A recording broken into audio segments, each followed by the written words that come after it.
Hello everyone.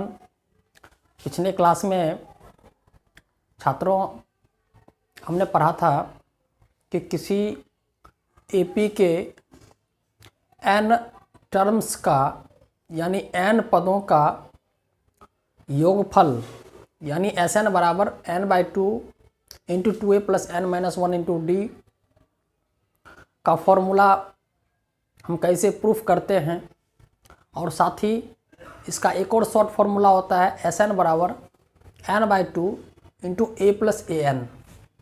दोस्तों, इस दोनों फार्मूला का यूज करके हम लोग 5.3 क्लास 10th का जो चैप्टर है उसका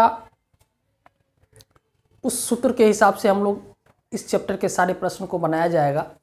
तो चलिए हम लोग स्टार्ट करते हैं। 5.3 का क्वेश्चन नंबर 1 से देखते हैं कि इसका सूत्र यूज करके हम लोग हिसाब को कैसे सॉल्व करते हैं। चलिए आइए और देखिए 5.3। हम लोग दोस्तों यहाँ एक फॉर्मूला लिख देते हैं। हम लोग कौन कौन सा फॉर्मूला पढ़े हैं? Sn बराबर पढ़े हैं n/2 into 2a plus n-1 into D. ठीक है, एक ये फॉर्मूला पढ़े हैं और एक पढ़े हैं Sn बराबर, ठीक है, Sn बराबर पढ़े n/2 into a plus an। तो और एक तो पिछले क्लास में पढ़े हुए an बराबर a plus n-1 into D. तो यही 3 फॉर्मूला है जिसका यूज करेंगे हम, और 5.3 का चैप्टर नंबर यूज करेंगे। यहाँ आप समझ रहे हैं Sn बराबर मतलब होता है n पदों का योगफल। 8 कहेगा तो S8 लिखेंगे, 9 कहेगा तो 9 लिखेंगे, 10 कहेगा तो 10 लिखेंगे। और n तो वही पद की संख्या हो गया, a मतलब पहला पद, n मतलब पदों की संख्या और d मतलब कॉमन डिफरेंस। उसी प्रकार यहाँ में भी है, a मतलब अंतिम पद होता है, लास्ट टर्म अगर दिया हो तो ये यूज करेंगे। दोनों Sn निकालने का ही सूत्र है। इसमें देख रहे हैं, इसमें d देगा तो ये लगाएंगे, इसमें d नहीं देगा तो ये वाला फॉर्मूला लगाएंगे। और इस सारे फॉर्मूला को हम पिछले क्लास में प्रूफ कर चुके हैं। ठीक है, तो चलिए 5.3 स्टार्ट करते हैं। 5.3 ठीक है, और देखते हैं कि 5.3 के क्वेश्चन को कैसे बनाया जाए।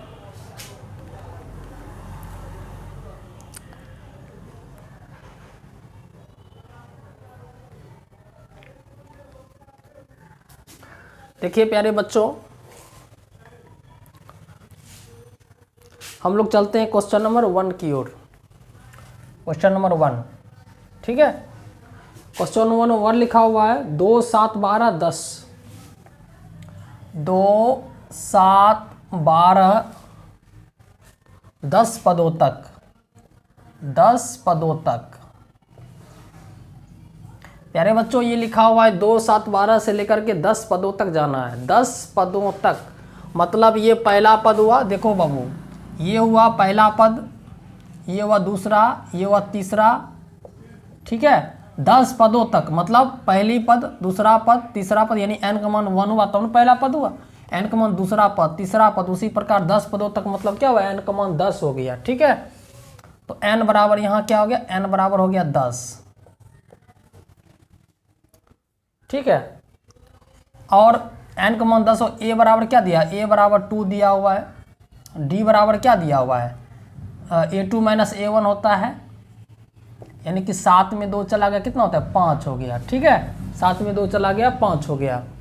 और हमको निकालना है क्या चीज़, 10 पदों तक, यानी कि हमको S10 का मान निकालना है, S10 का मान निकालना है।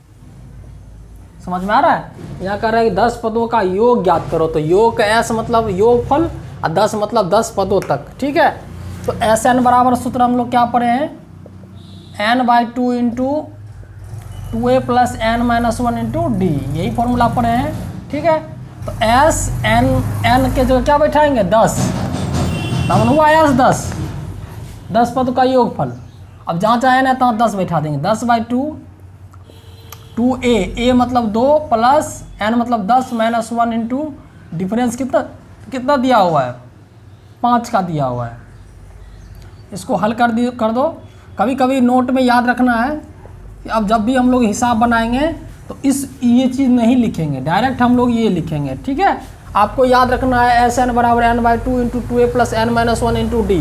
तो n की जगह 10, Sn बराबर बोलेंगे तो S n की जगह 10, यानी S10 बराबर n/2 बोलेंगे तो n की जगह 10 बैठाएंगे तो 10/2 into 2a plus n-1, n की जगह 10 बोलेंगे तो 10-1 इंटू डी। तो हर जगह हम लोग ये यूज करेंगे, ये बार बार लिखेंगे नहीं क्योंकि ये फॉर्मूला है। ठीक है, ये कट जाएगा 5 2 दूनी 4 प्लस 9 गुने 5, तो ये हो जाएगा 5 इंटू 9 पचे 45 4 49। ठीक है, 9 पचे 45 5 पक्की 4 4 पचे 20 4 24 245 आंसर यही हो गया 245। काफ़ी आसान है, हम लोग इस फॉर्मूला का यूज किए, Sn बराबर n/2 into 2a plus n-1 into D. इस फॉर्मूला का यूज करके आप इस प्रश्न को हल कर सकते हैं, काफ़ी आसान है। आपको ये समझ में आ गया? n = 10 कहाँ से आया? n = 10 आया, ये पहला पद है, तो पहला पद क्या था? n = 1। ठीक है, n मतलब पद की संख्या, कहिए रहे 10 पदों तक, n का मान 10 हो गया। तो इस तरीके से इस प्रश्न को हम लोग हल किए। मिटा दिया जाए। चलिए बच्चों, हम लोग केवल इसको मिटाएंगे, बाकी सबको रखेंगे क्योंकि इसमें अभी 4 प्रश्न है। ठीक है, तो हम लोग इसको मिटाते हैं और देखते हैं दूसरा प्रश्न। n मिटा दिए, a मिटा दिए, ठीक है, ये मिटा दिए और ये मिटा दिए, और देखते हैं दूसरा प्रश्न क्या कहता है। चलो ये भी मिटा देते हैं। दूसरा प्रश्न में कहता है कि -37 -33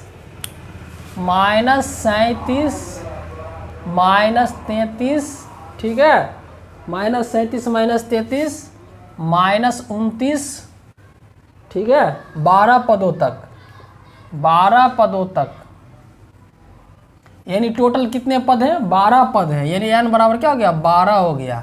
a बराबर -37, ठीक है, d बराबर -33, a2 -a1 -37 = 4। ठीक है, ये 4 हो जाएगा, और 12 पदों तक कहता है तो क्या होगा? S12, क्या निकलेगा? S12 का मान निकलेगा। समझ में आ रहा है बच्चों? 12 पदों तक कह रहा है तो क्या हो गया? S12 निकालेंगे, तो S12 निकालेंगे तो इसका मान क्या हो जाएगा? तो यहाँ पे क्या लिखेंगे? S12 = 12/2, ठीक है, 2a, 2 गुना a का मान कितना है? a का मान है -37 प्लस n-1 यानी 12-1 इंटू डी क्या हो गया? d का यहाँ पर मान निकालेंगे, 4 निकाले हुए हैं। ठीक है, तो इसको हल कर दो, 2 × 6 = 12 = ये क्या आ गया? 6 आ गया।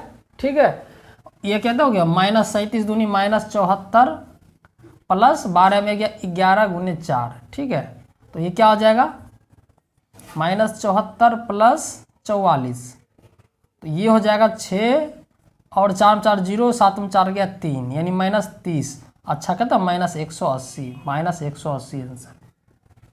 तो इस तरीके से आपका मान बढ़ेगा, ये आपका आंसर आएगा -180। ठीक है, उम्मीद है आपको ये चीज़ समझ में आ रहा होगा। इसका जो चारों प्रश्न है वो बच्चों एक ही टाइप का है, तो जैसे एक का अभी पहला दूसरा बना है उसी प्रकार इसका तीसरा चौथा भी बनेगा। चलिए देखते हैं इसका तीसरा प्रश्न। तो हम लोग इसको मिटा देते हैं और आगे देखते हैं क्या क्या कहता है। ठीक है, तो ये हम सीरीज मिटा देते हैं और n का मान मिटा दिए, a का मान मिटा दिए, ठीक है, ये a2 - a1 मिटा दिए, s कितने का मान कर रहा है वो हमको देखना है, और तो मिटाना है नहीं, सब कुछ वही रहेगा। 0.6 ये कह रहा है 0.6, ठीक है, 0.6, 1.7, 1.7, ठीक है, 2.8, 2.8, ये आपको लिखा है 100 पदों तक, डॉट डॉट कहाँ चला गया? 100 पदों तक। ठीक है, यानी S100 निकालना है, S100 निकालना है। n का मान कितना हो गया? 100, 100 पदों तक आता है, S मान 100, a का मान 0.6, d बराबर हो गया 1.7 माइनस 0.6, ठीक है, 1.7 में 0.6 को हटाएंगे कितना आएगा? 7 में 6 हो गया 1, 1.1 कितना आएगा? 1.1 = 1.1, ठीक है, 1.1। तो यहाँ पर निकालना है हमको S100, ठीक है, S100 निकालना है। तो S100 बराबर क्या, n/2 मतलब 100/2, ठीक है, 2a 0.6 प्लस n मतलब 100 माइनस 1 इंटू डी क्या हो जाएगा, d हो जाएगा 1.1, ठीक है, d का मान यहाँ निकला है ना 1.1, यहाँ 1.1 को हम लोग बैठा दिए। तो इसको काटेंगे तो क्या आ जाएगा 50 और 6 दूनी 12 1.2 आ जाएगा, प्लस 99 गुना 1.1, ठीक है।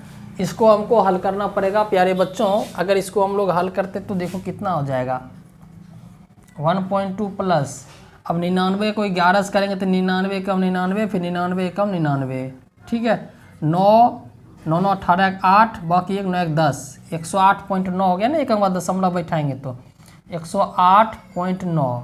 अगर हम लोग इसको जोड़ दें 108.9 में 1.2 को जोड़ दें, 1.2 को जोड़ दें तो 9 2 11 1 बाकी 1 8 9 0 बाकी 1 1 1, ये आ जाएगा ना 110.1।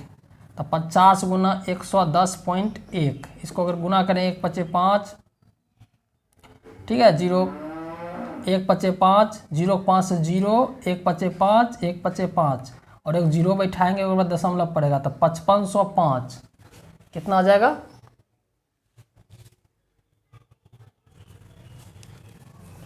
ठीक है। आगे बढ़ा जाए, चलिए मिटा देते हैं इसका, हम लोग चलते हैं नेक्स्ट क्वेश्चन की ओर। आगे हम लोग देखते हैं कि इसका वैल्यू क्या आने वाला है और क्या क्या प्रश्न दिए हुए हैं। तो इस प्रश्न को यहाँ भी हम लोग मिटा देते हैं, n का मान 100 मिटा दिए, ठीक है, a का वैल्यू मिटा दिए और d का वैल्यू भी हम लोग मिटा दिए और s का आगे क्या कहता है उसको भी हम लोग मिटा दिए। देखते हैं आगे क्या लिखा हुआ है। आगे लिखा है 1/15, ठीक है, 1/15, उसके बाद लिखा है 1/12, 1/12, 1/10, 1/10, ठीक है, 11 पदों तक, ये डॉट डॉट क्या 11 पदों तक। अगर ये 11 पदों तक का है तो n का मान कितना हो गया 11 हो गया, a का मान 1/15 हो गया, d का मान हो गया 1/12 माइनस 1/15, ठीक है। अगर इसको हम भिन्न का घटाव ले लें और s का मान कितना 11, s 11 निकालना है, इसका भिन्न घटाव ले लें तो क्या आ जाएगा 60 आ जाएगा, ठीक है, 12 25 60 15 चौक 60 यानी 1/60, यानी कि जो डिफरेंस हमको आ गया क्या हो गया 1/60 आ गया और s 11 निकालना है। तो 11/2 इंटू क्या हो जाएगा 2 गुना 1/15 प्लस 11 माइनस 1 इंटू डी का मान हो गया 1/60। इसको हल करेंगे तो 11/2, ठीक है, 2/15 प्लस 10/60, ठीक है, तो ये कितना हो जाएगा 11/2। इसको अगर हम लोग हल करते हैं तो एलसीएम चलो ले लेते हैं, 60 आ जाएगा, 4 दूनी 15 चौक 4 दूनी 8 और प्लस 10, ठीक है, तो ये कितना आ जाएगा 11/2 गुना 18/60, 6 18 6 60, ठीक है, उस पर 11 33 33/20 33/20 और यही मेरा हो जाएगा आंसर। चूँकि ये प्रश्न यहाँ फ्रैक्शन में दिया हुआ है तो हम लोग इसका जो सम निकालेंगे उसमें किस में निकालेंगे, फ्रैक्शन में निकालेंगे। उम्मीद है आपको एक का जो ये चारों प्रश्न है अच्छी तरह से समझ में आ गया होगा, ठीक है।